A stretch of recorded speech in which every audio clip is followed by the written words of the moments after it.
Cari telespettatori, rieccoci insieme, bentornati con noi. Vi presento subito i nostri interlocutori odierni, i nostri esperti. Allora, da un lato abbiamo la dottoressa Monica Tramontani, imprenditrice estera, ormai italiana però stabilizzata all'estero, in Oman in modo particolare. Grazie di essere qui con noi, di essere ritornata.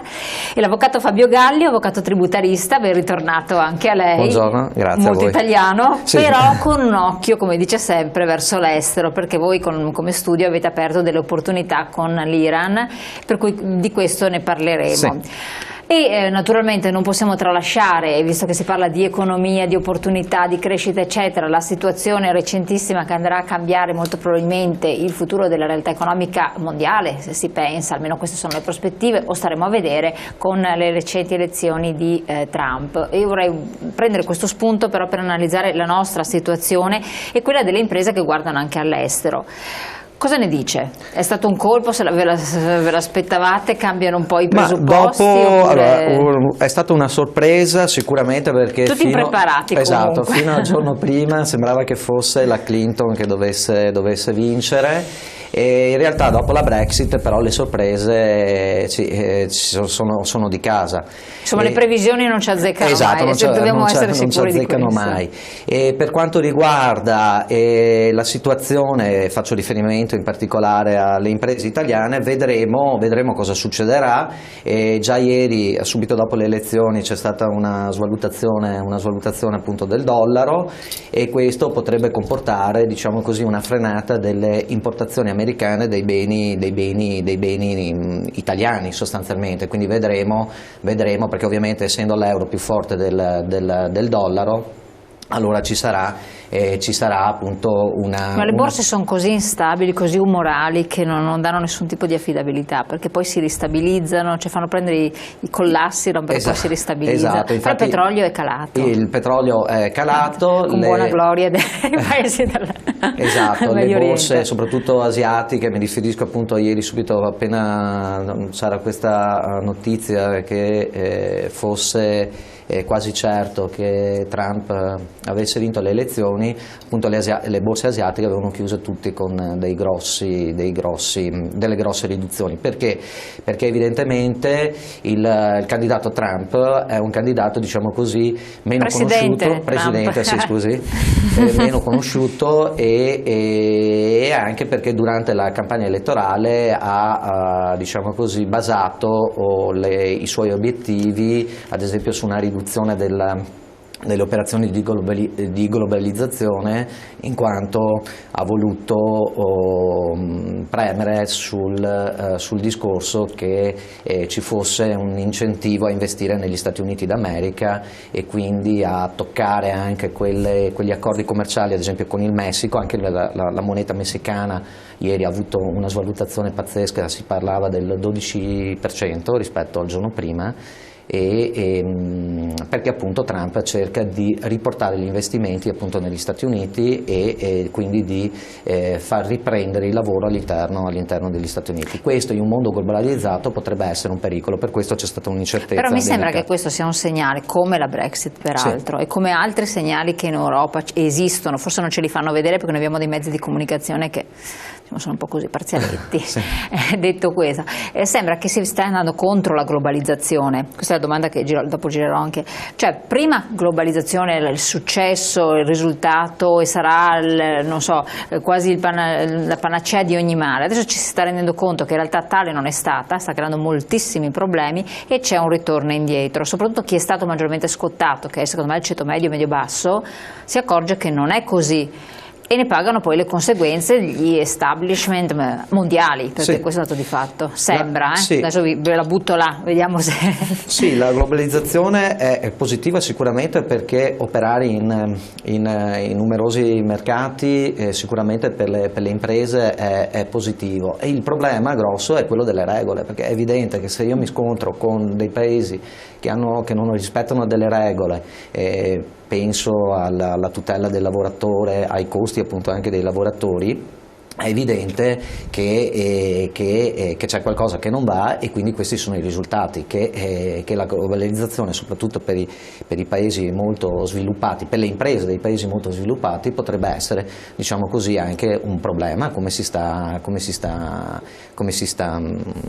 dimostrando. Insomma. Secondo lei, una battuta, dopo passiamo... Sì. Trump potrà far cambiare gli orientamenti in generale del Congresso e quindi portare una chiusura maggiore, a parte apertura verso la Russia, che con Putin ha trionfato, un applauso immediato sì, quando c'è stato il risultato, oppure dovrà comunque adattarsi a quello che era stato di fatto, e quindi anche verso il mondo arabo una maggiore apertura, perché siamo stati abbastanza chiusi, e quindi avere una politica un po' diversa, perché cambia tutto se gli Stati Uniti si chiudono, anche per le nostre attività imprenditoriali verso l'estero, insomma, tutto sommato. Sì, si dovrà verificare appunto quanto Trump vorrà portare a termine quanto promesso nella campagna elettorale. Quanto riuscirà. Esatto, io credo che non riuscirà completamente, perché evidentemente gli Stati Uniti, per mantenere la propria supremazia a livello mondiale, ha bisogno di essere aperto nei confronti di tutti gli altri stati. È evidente che ci saranno appunto dei ritocchi con... Aggiustamenti, lei dice? Giustamente.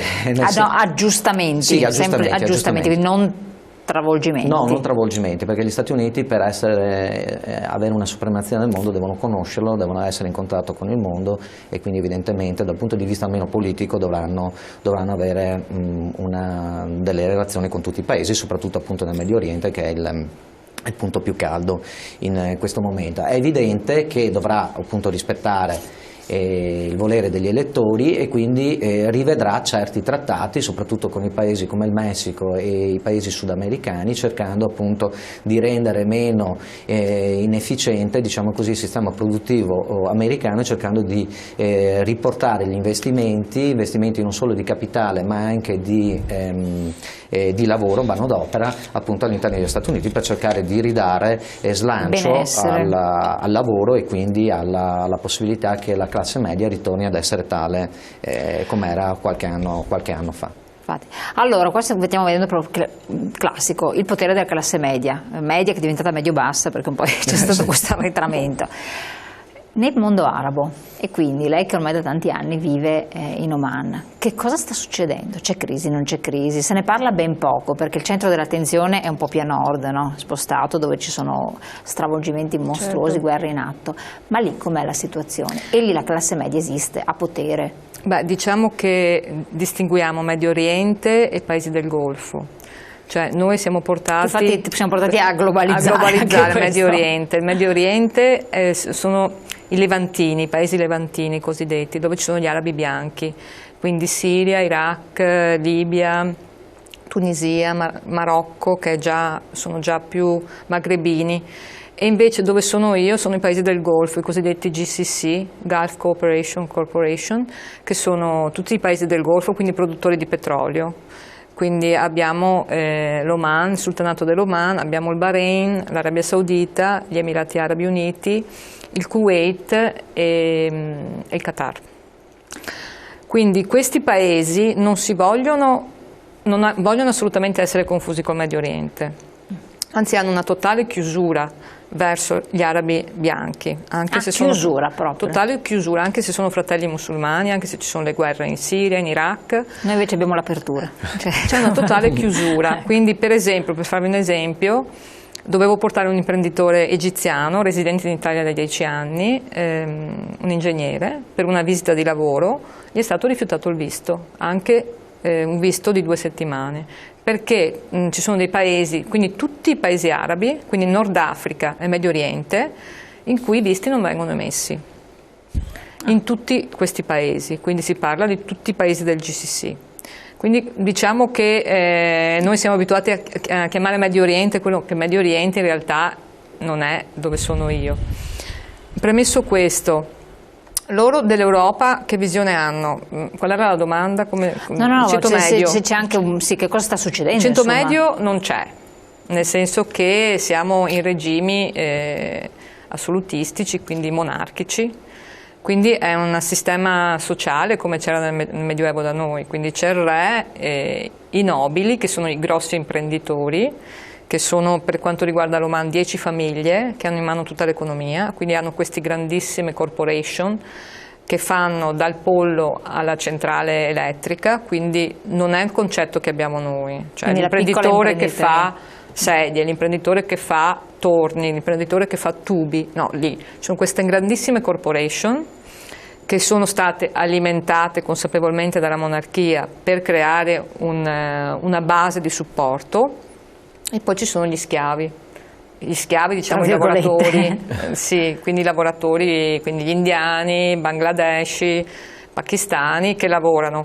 La classe media, diciamo, sono gli expat, quindi gli stranieri che vivono là, come me, che hanno messo una piccola attività, che si devono confrontare continuamente però con questi grandi corporation che finché si arriva a un certo punto lasciano vivere, però non si può crescere. Diciamo che il fenomeno del grande imprenditore che si fa da solo, che arriva là dall'Inghilterra, dall'Italia, dalla Francia, non esiste, non può esistere perché vengono assolutamente bloccati.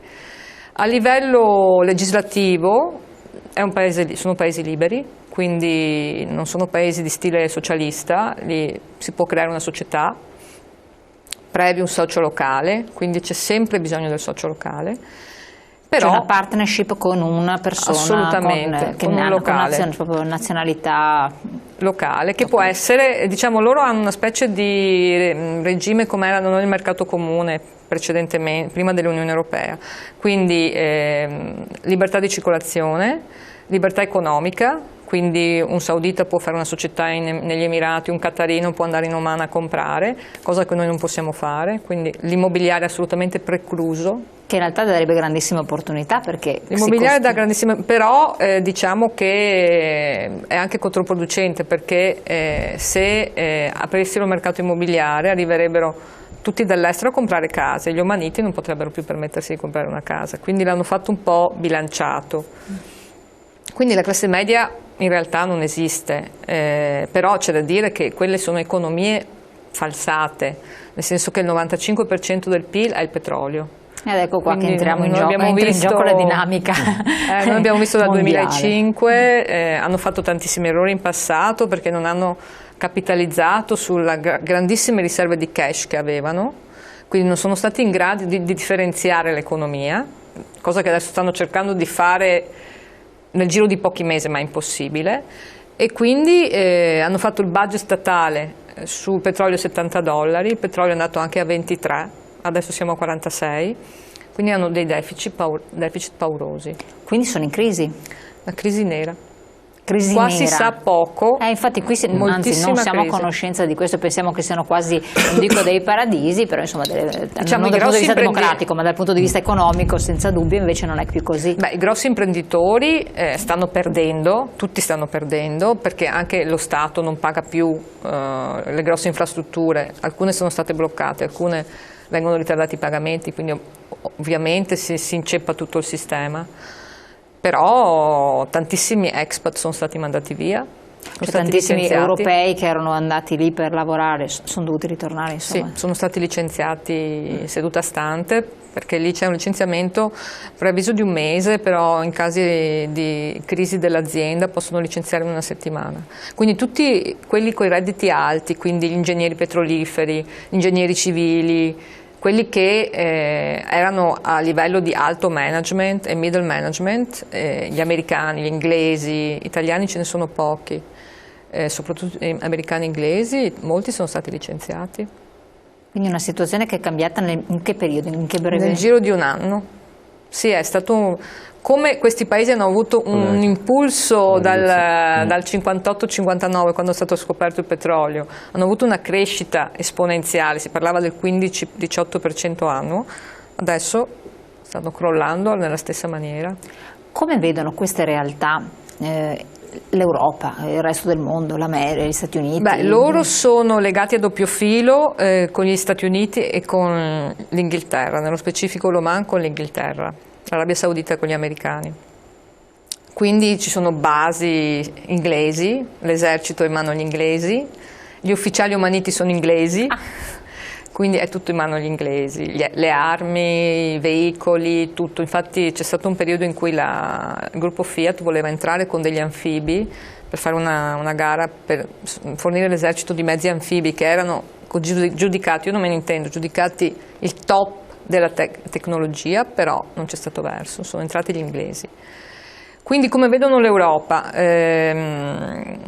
Diciamo che ridono un po' di noi, se posso permettermi questa espressione. Hanno sempre questo sorrisino perché dicono che ci stiamo rovinando con le nostre mani. Quindi anche se loro hanno avuto e hanno molto cash da investire anche come fondi sovrani, quindi si parla di fondi sovrani dell'Oman che sono poverelli, ma Saudi Arabia, Qatar hanno fondi sovrani importanti, hanno investito a Londra, quindi Inghilterra. E la Brexit ha cambiato qualcosa? Sì, diciamo che si sono bloccati, non stanno vendendo, quindi tutti gli immobili, tutti i titoli. Avrei pensato il contrario, perché tutto sommato... No, perché non vedono molte alternative, non credono assolutamente nell'Italia, nella Spagna, nella Francia, loro credono... Neanche nella Francia? No.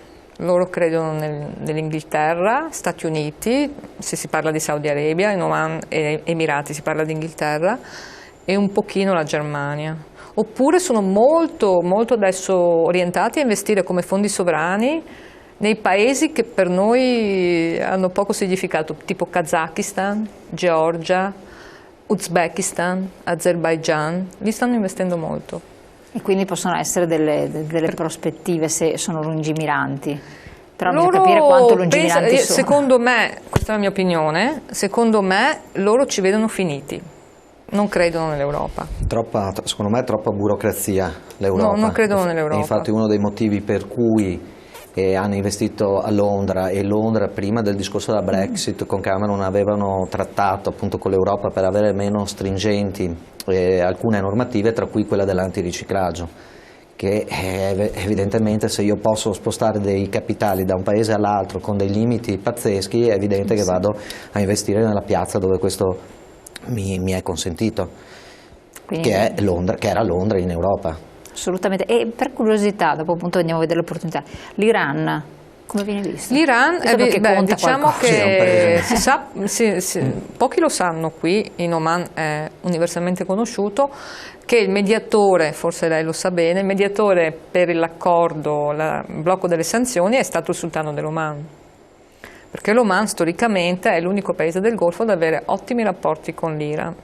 Siamo vicini, ci sono 50 km di distanza, e poi storicamente gli omaniti non sono sunniti, non sono né sciiti né sunniti, sono ebadi, diciamo che è una setta che va d'accordo sia con i sunniti sia con i sciiti, quindi hanno storicamente ottimi rapporti con Saudi Arabia e con l'Iran, ed è stato il sultano dell'Oman che ha facilitato gli accordi per l'Iran. Quindi adesso c'è moltissimo fermento, infatti io personalmente spero moltissimo nell'apertura del mercato iraniano, perché poi, forse l'avvocato lo sa meglio di me, ci sono degli accordi per cui tutto il metano iraniano verrà trasportato tramite un porto omanita ed è per essere distribuito con le navi metanifere e con i metanodotti.